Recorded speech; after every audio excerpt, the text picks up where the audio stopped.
Welcome. I'm Mark Kennedy, Director of the Wahba Institute for Strategic Competition here at the Wilson Center.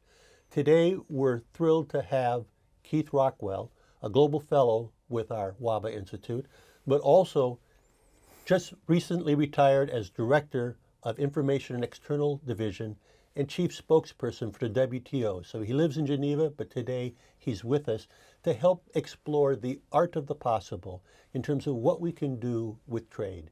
When you think about where we stand right now, the Biden administration has continued many of the protectionist measures that were in place in the Trump administration.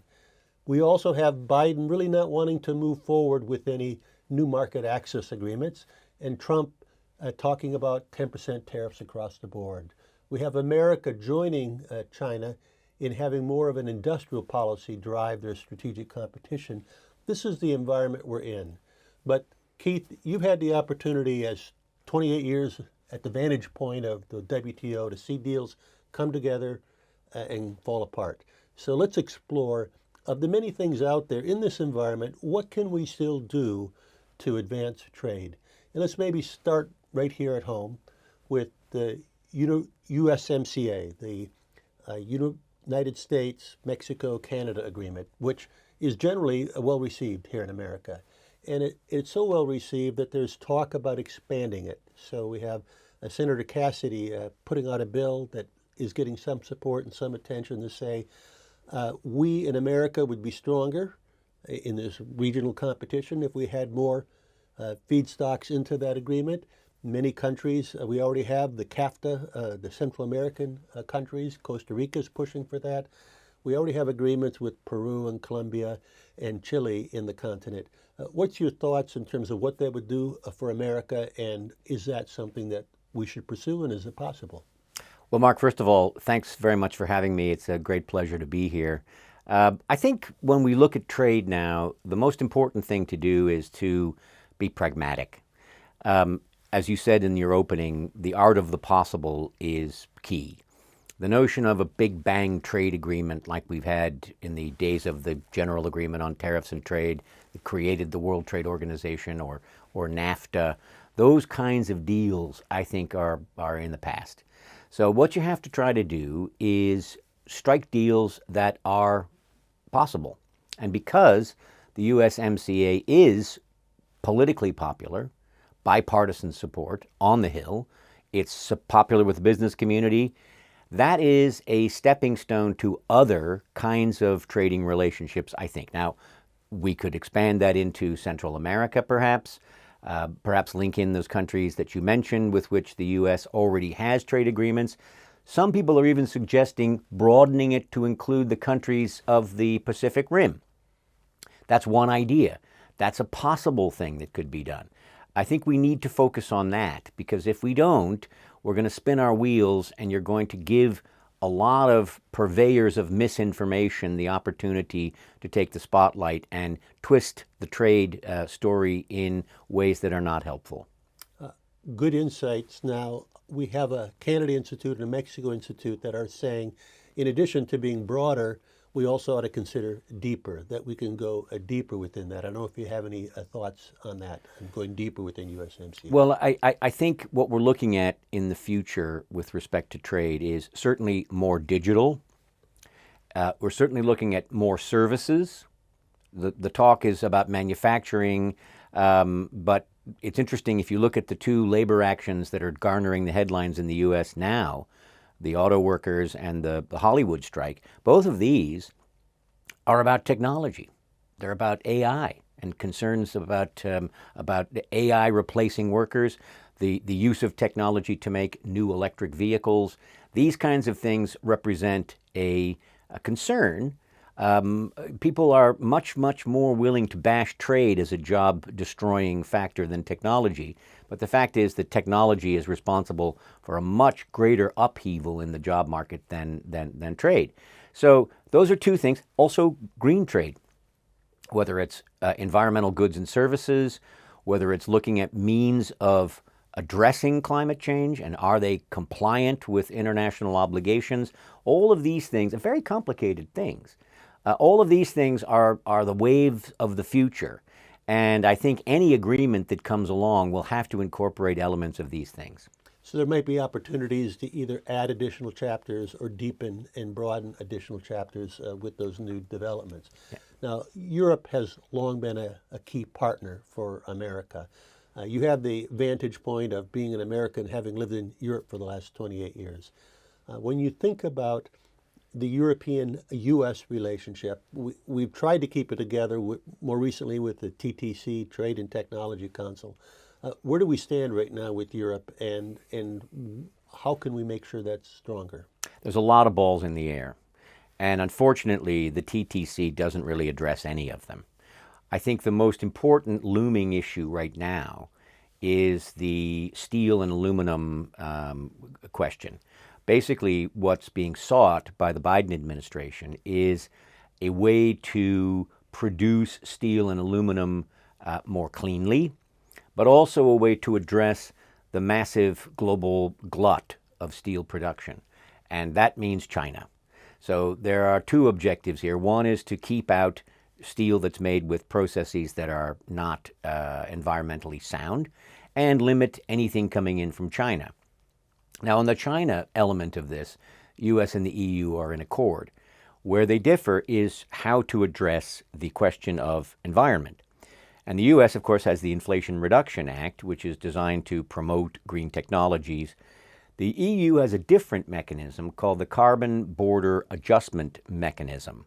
And this is designed to offset any cost advantage foreign producers might have, particularly in steel, in fertilizer, chemicals. There's 5 or 6 sectors where this is focused. And those that are coming in at a level of emissions above the standard in the EU would have to pay a duty at the border. U.S. doesn't like this. U.S. would prefer to have an approach which is more targeted at specific countries. And the EU says, we're not going down that road because that would be a violation of our WTO commitments, which the U.S. is much less concerned about. So you've got a situation in which you have two very different ways of approaching this problem, and they are in conflict, and they have to reach an agreement by the end of next month.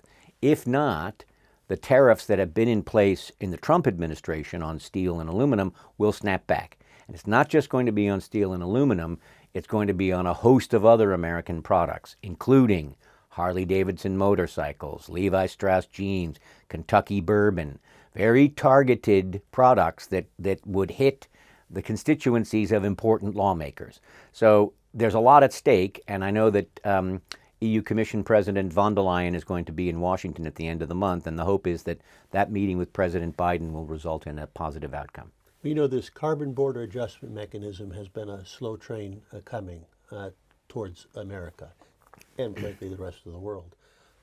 And there really hasn't been as much attention given how meaningful of an agreement this would be.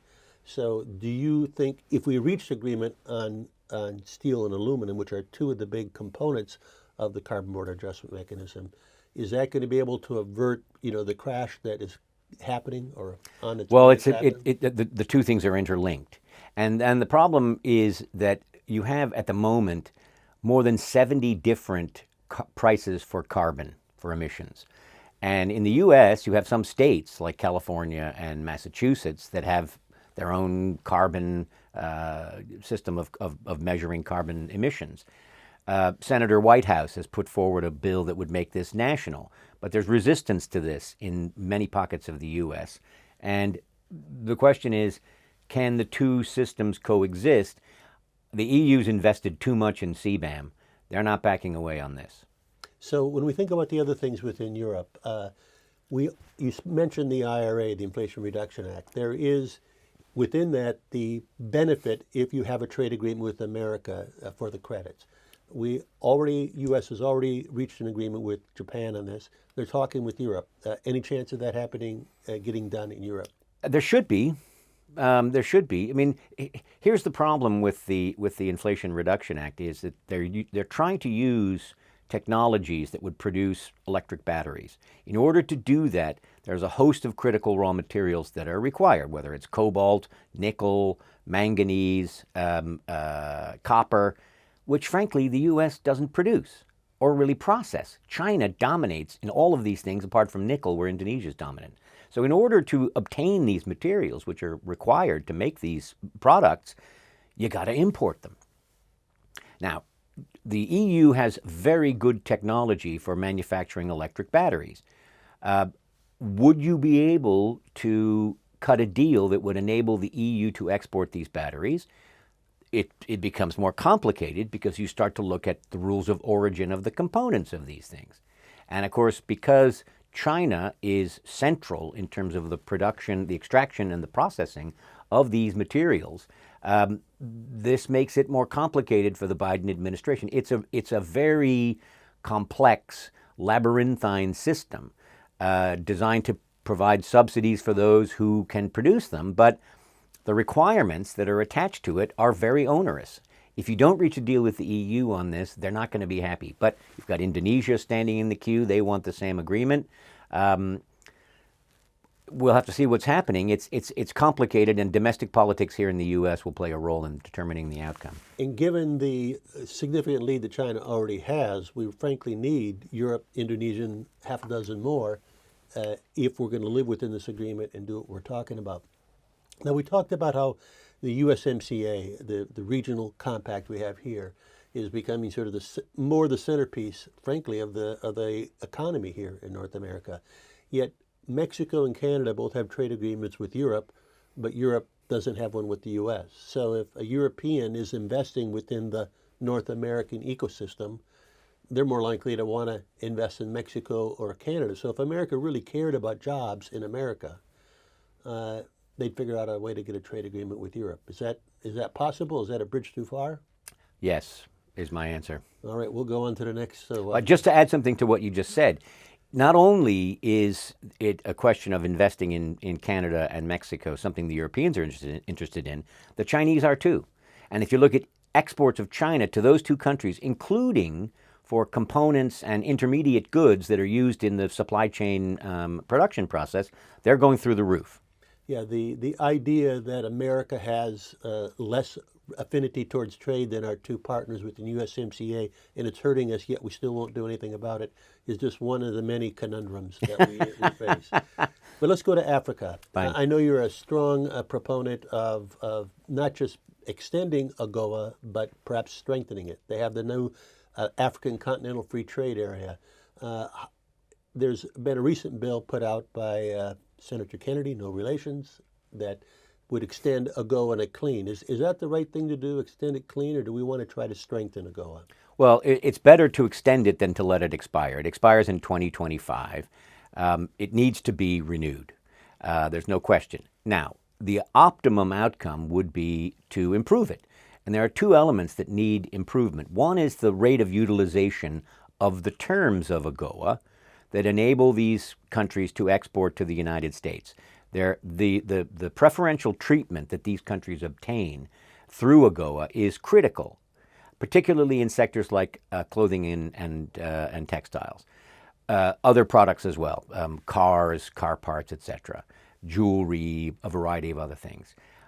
But the problem is that you have some countries, Lesotho, 99% of their exports to the U.S. come in through AGOA. Kenya, it's about 88%. But a half of the countries involved, and it's 35, 36 countries, have a utilization rate. That is, they use this agreement to export of less than 2%, which is really not good. Some countries have a hard time administering the trade, their trading regimes, and that's because of their capacity constraints. The other thing that needs to be looked at is how would you tailor an AGOA so that it takes into account this burgeoning Africa Continental Free Trade Agreement. 55 countries coming together to create a single market. Now, that's critically important. Africa right now, intra-African trade is only about 12 to 14% of their overall trade. They continue to trade with the great powers, China, Europe, US. They need to do more of this internal trade, and that means that would help them to develop a global supply chain network. So the way to look at this is to try and come up with incentives for investment so that there can be a development of processing and value-added industries there. I don't think it's going to be a threat to U.S. producers. The total exports from Africa are about 1% of total U.S. imports. It's not a threat. It's very important that they become more integrated in the global economy, and this is a tool that can help them to do that. And I know that there are some very smart people on Capitol Hill who are thinking about this now. And we are in the midst of a lot of competition for the so-called global South, Africa at the heart, as well as Latin America and some other regions we'll just talk about in a second. This is the need to address the poverty and the hits that they've taken from COVID, from the war in Ukraine. If we can't figure out this, you really wonder, do we really have an interest in making sure that we're keeping connections with those that are amongst the lowest income in the world? Well, if we don't, China will, and they are. And so from a competition perspective, us not acting on any of the things we're talking about today is a win for China and not for the United States. So I think we need to look and continue to dig for where can we move the ball forward. I agree. Another area is the Indo-Pacific. You and I have both taken recent trips to Singapore and the region. IPEF is moving forward, but by most accounts, it's judged as modest and emphasizing more process over substance. It lacks really that enforcement mechanism that could really give us a leg vis-a-vis the RCEP, the Regional Comprehensive Economic Partnership that China has with many of these. So they're deepening their relations. At the same time, we're in the sidelines watching, and this could seriously undermine U.S.'s economic, political, military, anything relationships with this region. What are the alternatives that are most likely? Some people have talked about okay, once we get IPEF done, let's talk about phase 2 and taking it deeper. Some have, continue to maintain we need to move into the comprehensive and progressive agreement for Trans-Pacific Partnership that, frankly, the U.S. led in writing and backed away from. Some have suggested maybe we can extend USMCA, and some say maybe we need a new agreement. Given that we're focused on the art of the possible, of those 4 options, what's your thoughts? Well, IPEF is generally seen as a pretty thin gruel, frankly. And I think it's being seen in different parts of the administration in different ways. I think some people are trying to use this as a means of exporting U.S. environmental and labor policies, which are very controversial in countries in the Pacific Rim, Malaysia, Indonesia. They've tried this in the WTO with the promise of access to the U.S. market as a reward. Now there is no such promise. So to convince these countries to take on politically difficult policies in exchange for, well, really nothing, is, in my view, very far-fetched. Having said this, the countries in that region are not deriding the IPEF because it does show a level of U.S. engagement, which for the previous 4 years was not there. So I think a lot depends on what happens in 2024 in the U.S. political system. What will be the political landscape here in the United States? Because if you don't look at market access, or if you look at restricting market access, then all of this goes out the window, and it's very hard to imagine how you can have a constructive way forward. Some people have suggested that if there is a second Biden administration, he might adopt a more trade-friendly approach, as Obama did in his second term. I don't know if that's the case.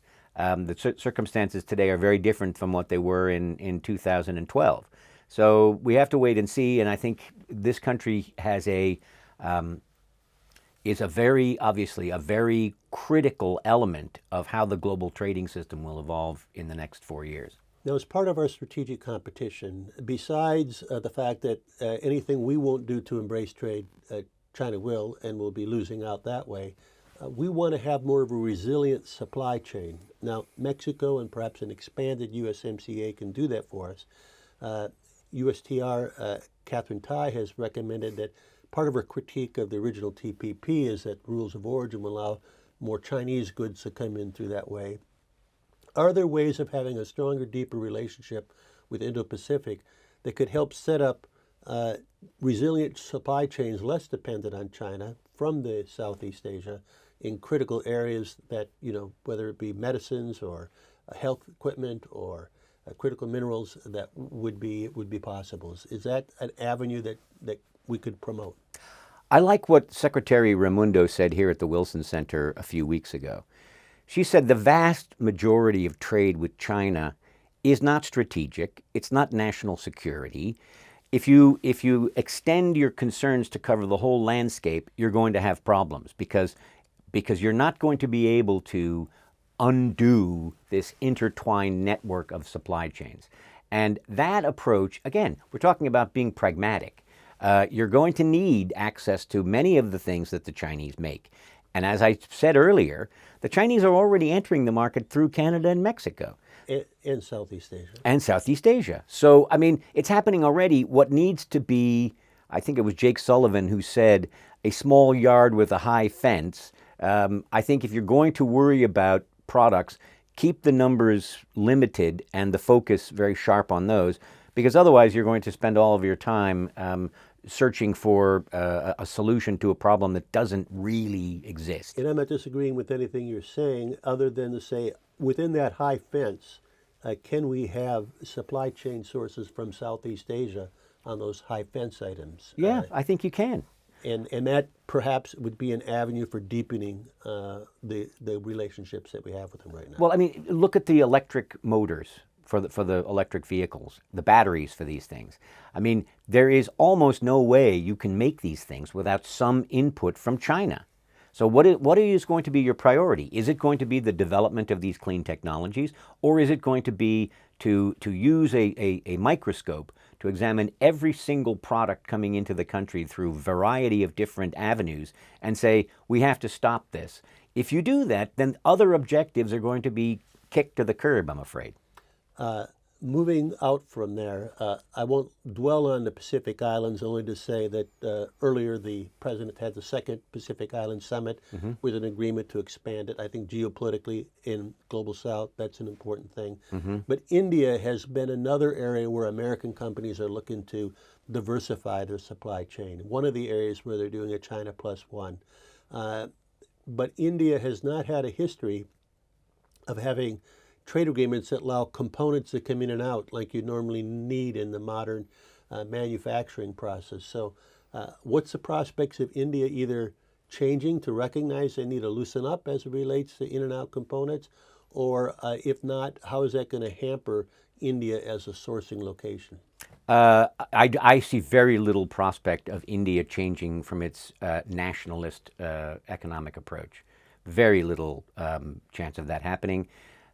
India has among the highest average tariffs in the world. For agriculture, it's about 112%. For manufactured goods, it's close to 40%. And they do not adhere to their international obligations on trade in the WTO. They just don't.